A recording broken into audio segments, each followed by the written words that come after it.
ಪಂಚರಾಜ್ಯ ಚುನಾವಣೆಗಳ ಮೇಲೆ ಬಿಜೆಪಿಗೆ ದೊಡ್ಡ ಸವಾಲಾಗಿದೆ. ಬಿಜೆಪಿಗೆ ಗಟ್ಟಿ ನೆಲೆ ಇಲ್ಲದ ದಕ್ಷಿಣ ರಾಜ್ಯಗಳೇ ಈಗ ಬಿಜೆಪಿಗೆ ಸವಾಲಾಗಿರೋದು.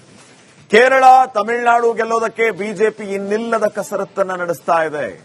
ನಮೋ ದಕ್ಷಿಣ ದಂಡಯಾತ್ರೆ ಆರಂಭ ಆಗಿದೆ.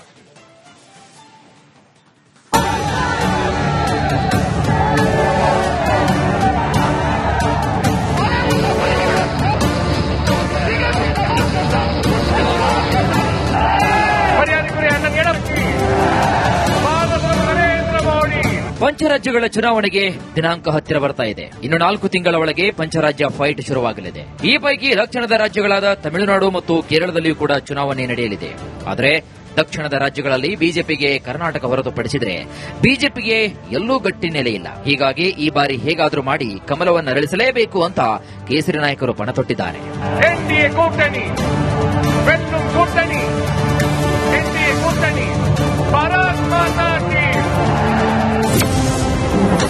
ಪ್ರಧಾನಿ ನರೇಂದ್ರ ಮೋದಿ ದಕ್ಷಿಣ ದಂಡಯಾತ್ರೆ. ಕೇರಳ, ತಮಿಳುನಾಡಿನಲ್ಲಿ ಅರಳುತ್ತಾ ಕಮಲ. 2026ರಲ್ಲಿ ಭಾರತದ 5 ರಾಜ್ಯಗಳಲ್ಲಿ ಮಹತ್ವದ ವಿಧಾನಸಭಾ ಚುನಾವಣೆಗಳು ನಡೆಯಲಿವೆ. ಆ 5 ರಾಜ್ಯಗಳೆಂದರೆ ಪಶ್ಚಿಮ ಬಂಗಾಳ, ಅಸ್ಸಾಂ, ಪುದುಚೇರಿ, ತಮಿಳುನಾಡು ಮತ್ತು ಕೇರಳ. ಈ 5 ರಾಜ್ಯಗಳ ಪೈಕಿ ಅಸ್ಸಾಂ ಹಾಗೂ ಪುದುಚೇರಿಯಲ್ಲಿ ಬಿಜೆಪಿ ಅಧಿಕಾರವನ್ನು ಸ್ಥಾಪಿಸಿದೆ. ಪಶ್ಚಿಮ ಬಂಗಾಳದಲ್ಲಿ ಬಿಜೆಪಿ 2ನೇ ಅತಿದೊಡ್ಡ ಪಕ್ಷ. ಆದರೆ ತಮಿಳುನಾಡು, ಕೇರಳದಲ್ಲಿ ಬಿಜೆಪಿ ಇದುವರೆಗೂ ಕಮಾಲ್ ಮಾಡಲು ಆಗಿಲ್ಲ.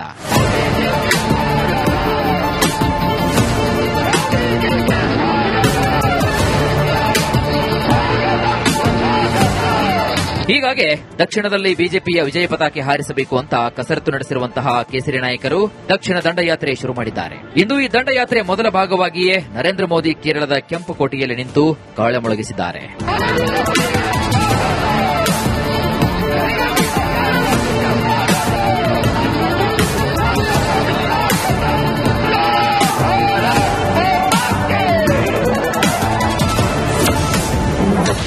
ದ್ರಾವಿಡ ನಾಡಲ್ಲಿ ಎನ್ಡಿಎಗೆ ಸಿಗುತ್ತಾ ಬಹುಮತ. ತಮಿಳುನಾಡಿನಲ್ಲಿ ಕಳೆದ 60 ವರ್ಷಗಳಿಂದ ರಾಷ್ಟ್ರೀಯ ಪಕ್ಷಗಳಾದ ಬಿಜೆಪಿ ಅಥವಾ ಕಾಂಗ್ರೆಸ್ ಪಕ್ಷಗಳು ಸರ್ಕಾರ ರಚಿಸಿಲ್ಲ. ಈ ಬಾರಿ ಬಿಜೆಪಿ ಎಐಎಡಿಎಂಕೆ ಪಕ್ಷದೊಂದಿಗೆ ಬಿಜೆಪಿ ಮೈತ್ರಿ ಮಾಡಿಕೊಂಡಿದೆ. ಮೊನ್ನೆ ಟಿಟಿಟಿ ದಿನಕರನ್ ಬಿಜೆಪಿ ಕೂಟದ ಜೊತೆ ಕೈಜೋಡಿಸಿದ್ದಾರೆ. ತಮಿಳುನಾಡಿನಲ್ಲಿ ಏನಾದರೂ ಮಾಡಿ ಎನ್ಡಿಎ ಕೂಟ ಅಧಿಕಾರ ಹಿಡಿಯಲೇಬೇಕು ಅಂತ ತಂತ್ರಗಾರಿಕೆ ನಡೆಸ್ತಾ ಇದೆ. ಆದರೆ ಖ್ಯಾತ ನಟ ವಿಜಯ್ ಟಿವಿಕೆ ಪಕ್ಷ ಕೂಡ ಚುನಾವಣಾ ಕಣದಲ್ಲಿದೆ. ತಮಿಳುನಾಡಿನಲ್ಲಿ ಸಂಚಲನವನ್ನ ಸೃಷ್ಟಿ ಮಾಡಿದೆ. ಈ ಎಲ್ಲಾ ಸವಾಲುಗಳ ಮಧ್ಯೆ ಡಿಎಂಕೆ ಹಾಗೂ ಟಿವಿಕೆ ಮಧ್ಯೆ ಎನ್ಡಿಎ ಕೂಡ ಬಹುಮತ ಪಡೆಯುವುದು ಅಷ್ಟು ಸುಲಭದ ಮಾತಲ್ಲ.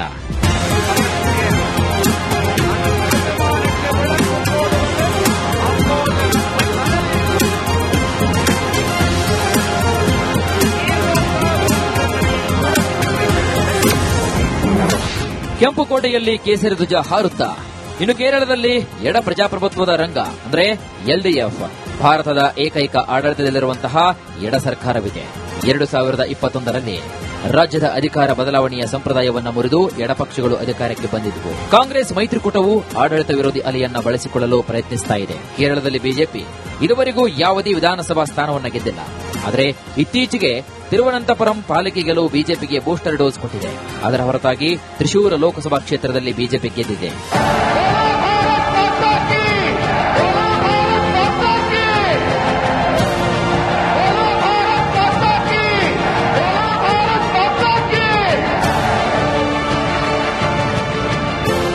ಕೇರಳದ ರಾಜಕೀಯ ಇತಿಹಾಸದಲ್ಲೇ ಮೊದಲ ಬಾರಿಗೆ ಬಿಜೆಪಿ 20% ಗಡಿಯನ್ನು ದಾಟುವ ಮುನ್ಸೂಚನೆ ನೀಡುತ್ತಾ ಇದೆ. ಅದಕ್ಕೆ ಇಂದಿನ ಮೋದಿಯವರ ತಿರುವನಂತಪುರ ಕಾರ್ಯಕ್ರಮ ಹಾಗೂ ರೋಡ್ ಶೋ ಸಾಕ್ಷಿಯಾಗಿದೆ. ತಮಿಳುನಾಡಿನ ಚೆಂಗಲ್ಪೇಟ್ನಲ್ಲಿ ಕೂಡ ಇಂದು ಎನ್ಡಿಎ ಬೃಹತ್ ಸಮಾವೇಶ ನಡೆಸಿದ್ದು ತಮಿಳುನಾಡಿನಲ್ಲೂ ಕೂಡ ಕಮಾಲ್ ಮಾಡುವ ಸೂಚನೆ ನೀಡುತ್ತಾ ಇದೆ. ಒಟ್ನಲ್ಲಿ ಕೇರಳ ಹಾಗೂ ತಮಿಳುನಾಡು ಗೆಲ್ಲಲು ಬಿಜೆಪಿ ಪಾಳೆಯದಲ್ಲಿ ದೊಡ್ಡ ರಣತಂತ್ರವೇ ನಡೀತಾ ಇದೆ. Bureau report, republic Kannada. ಪಂಚರಾಜ್ಯ ಚುನಾವಣೆಗಳ ಮೇಲೆ ಬಿಜೆಪಿಗೆ ದೊಡ್ಡ ಸವಾಲಾಗಿದೆ. ಬಿಜೆಪಿಗೆ ಗಟ್ಟಿ ನೆಲೆ ಇಲ್ಲದ ದಕ್ಷಿಣ ರಾಜ್ಯಗಳೇ ಈಗ ಬಿಜೆಪಿಗೆ ಸವಾಲಾಗಿರೋದು. ಕೇರಳ, ತಮಿಳುನಾಡು ಗೆಲ್ಲೋದಕ್ಕೆ ಬಿಜೆಪಿ ಇನ್ನಿಲ್ಲದ ಕಸರತ್ತನ್ನ ನಡೆಸ್ತಾ ಇದೆ. ನಮೋ ದಕ್ಷಿಣ ದಂಡಯಾತ್ರೆ ಆರಂಭ ಆಗಿದೆ.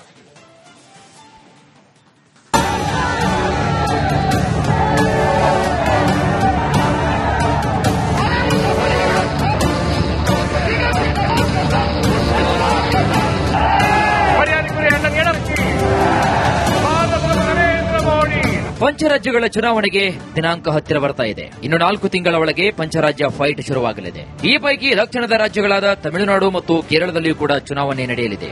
ಆದರೆ ದಕ್ಷಿಣದ ರಾಜ್ಯಗಳಲ್ಲಿ ಬಿಜೆಪಿಗೆ ಕರ್ನಾಟಕ ಹೊರತುಪಡಿಸಿದರೆ ಬಿಜೆಪಿಗೆ ಎಲ್ಲೂ ಗಟ್ಟಿ ನೆಲೆ ಇಲ್ಲ. ಹೀಗಾಗಿ ಈ ಬಾರಿ ಹೇಗಾದರೂ ಮಾಡಿ ಕಮಲವನ್ನು ಅರಳಿಸಲೇಬೇಕು ಅಂತ ಕೇಸರಿ ನಾಯಕರು ಪಣ ತೊಟ್ಟಿದ್ದಾರೆ.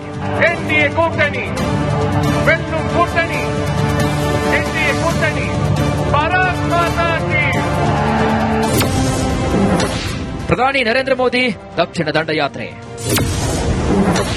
ಕೇರಳ, ತಮಿಳುನಾಡಿನಲ್ಲಿ ಅರಳುತ್ತಾ ಕಮಲ. 2026ರಲ್ಲಿ ಭಾರತದ 5 ರಾಜ್ಯಗಳಲ್ಲಿ ಮಹತ್ವದ ವಿಧಾನಸಭಾ ಚುನಾವಣೆಗಳು ನಡೆಯಲಿವೆ. ಆ 5 ರಾಜ್ಯಗಳೆಂದರೆ ಪಶ್ಚಿಮ ಬಂಗಾಳ, ಅಸ್ಸಾಂ, ಪುದುಚೇರಿ, ತಮಿಳುನಾಡು ಮತ್ತು ಕೇರಳ. ಈ 5 ರಾಜ್ಯಗಳ ಪೈಕಿ ಅಸ್ಸಾಂ ಹಾಗೂ ಪುದುಚೇರಿಯಲ್ಲಿ ಬಿಜೆಪಿ ಅಧಿಕಾರವನ್ನು ಸ್ಥಾಪಿಸಿದೆ. ಪಶ್ಚಿಮ ಬಂಗಾಳದಲ್ಲಿ ಬಿಜೆಪಿ 2ನೇ ಅತಿದೊಡ್ಡ ಪಕ್ಷ. ಆದರೆ ತಮಿಳುನಾಡು, ಕೇರಳದಲ್ಲಿ ಬಿಜೆಪಿ ಇದುವರೆಗೂ ಕಮಾಲ್ ಮಾಡಲು ಆಗಿಲ್ಲ.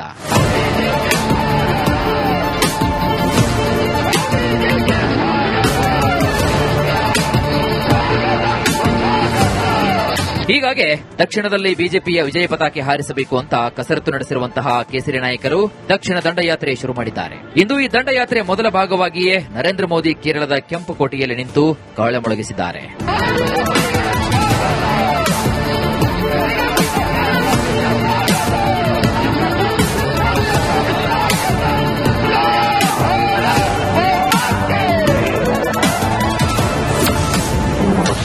ದ್ರಾವಿಡ ನಾಡಲ್ಲಿ ಎನ್ಡಿಎಗೆ ಸಿಗುತ್ತಾ ಬಹುಮತ. ತಮಿಳುನಾಡಿನಲ್ಲಿ ಕಳೆದ 60 ವರ್ಷಗಳಿಂದ ರಾಷ್ಟ್ರೀಯ ಪಕ್ಷಗಳಾದ ಬಿಜೆಪಿ ಅಥವಾ ಕಾಂಗ್ರೆಸ್ ಪಕ್ಷಗಳು ಸರ್ಕಾರ ರಚಿಸಿಲ್ಲ. ಈ ಬಾರಿ ಬಿಜೆಪಿ ಎಐಎಡಿಎಂಕೆ ಪಕ್ಷದೊಂದಿಗೆ ಬಿಜೆಪಿ ಮೈತ್ರಿ ಮಾಡಿಕೊಂಡಿದೆ. ಮೊನ್ನೆ ಟಿಟಿಟಿ ದಿನಕರನ್ ಬಿಜೆಪಿ ಕೂಟದ ಜೊತೆ ಕೈಜೋಡಿಸಿದ್ದಾರೆ. ತಮಿಳುನಾಡಿನಲ್ಲಿ ಏನಾದರೂ ಮಾಡಿ ಎನ್ಡಿಎ ಕೂಟ ಅಧಿಕಾರ ಹಿಡಿಯಲೇಬೇಕು ಅಂತ ತಂತ್ರಗಾರಿಕೆ ನಡೆಸ್ತಾ ಇದೆ. ಆದರೆ ಖ್ಯಾತ ನಟ ವಿಜಯ್ ಟಿವಿಕೆ ಪಕ್ಷ ಕೂಡ ಚುನಾವಣಾ ಕಣದಲ್ಲಿದೆ. ತಮಿಳುನಾಡಿನಲ್ಲಿ ಸಂಚಲನವನ್ನ ಸೃಷ್ಟಿ ಮಾಡಿದೆ. ಈ ಎಲ್ಲಾ ಸವಾಲುಗಳ ಮಧ್ಯೆ ಡಿಎಂಕೆ ಹಾಗೂ ಟಿವಿಕೆ ಮಧ್ಯೆ ಎನ್ಡಿಎ ಕೂಡ ಬಹುಮತ ಪಡೆಯುವುದು ಅಷ್ಟು ಸುಲಭದ ಮಾತಲ್ಲ.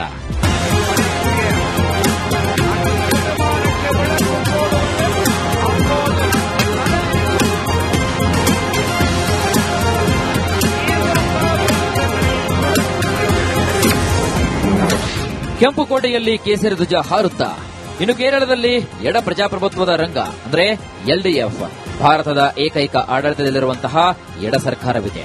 2021ರಲ್ಲಿ ರಾಜ್ಯದ ಅಧಿಕಾರ ಬದಲಾವಣೆಯ ಸಂಪ್ರದಾಯವನ್ನು ಮುರಿದು ಎಡಪಕ್ಷಗಳು ಅಧಿಕಾರಕ್ಕೆ ಬಂದಿದ್ದವು. ಕಾಂಗ್ರೆಸ್ ಮೈತ್ರಿಕೂಟವು ಆಡಳಿತ ವಿರೋಧಿ ಅಲೆಯನ್ನ ಬಳಸಿಕೊಳ್ಳಲು ಪ್ರಯತ್ನಿಸ್ತಾ ಇದೆ. ಕೇರಳದಲ್ಲಿ ಬಿಜೆಪಿ ಇದುವರೆಗೂ ಯಾವುದೇ ವಿಧಾನಸಭಾ ಸ್ಥಾನವನ್ನ ಗೆದ್ದಿಲ್ಲ.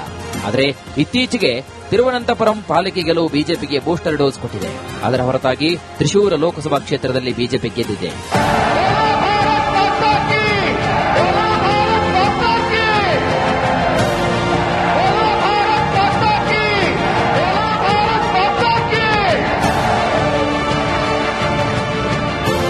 ಕೇರಳದ ರಾಜಕೀಯ ಇತಿಹಾಸದಲ್ಲೇ ಮೊದಲ ಬಾರಿಗೆ ಬಿಜೆಪಿ 20% ಗಡಿಯನ್ನು ದಾಟುವ ಮುನ್ಸೂಚನೆ ನೀಡುತ್ತಾ ಇದೆ. ಅದಕ್ಕೆ ಇಂದಿನ ಮೋದಿಯವರ ತಿರುವನಂತಪುರ ಕಾರ್ಯಕ್ರಮ ಹಾಗೂ ರೋಡ್ ಶೋ ಸಾಕ್ಷಿಯಾಗಿದೆ. ತಮಿಳುನಾಡಿನ ಚೆಂಗಲ್ಪೇಟ್ನಲ್ಲಿ ಕೂಡ ಇಂದು ಎನ್ಡಿಎ ಬೃಹತ್ ಸಮಾವೇಶ ನಡೆಸಿದ್ದು ತಮಿಳುನಾಡಿನಲ್ಲೂ ಕೂಡ ಕಮಾಲ್ ಮಾಡುವ ಸೂಚನೆ ನೀಡುತ್ತಾ ಇದೆ. ಒಟ್ನಲ್ಲಿ ಕೇರಳ ಹಾಗೂ ತಮಿಳುನಾಡು ಗೆಲ್ಲಲು ಬಿಜೆಪಿ ಪಾಳೆಯದಲ್ಲಿ ದೊಡ್ಡ ರಣತಂತ್ರವೇ ನಡೀತಾ ಇದೆ. Bureau report, republic Kannada.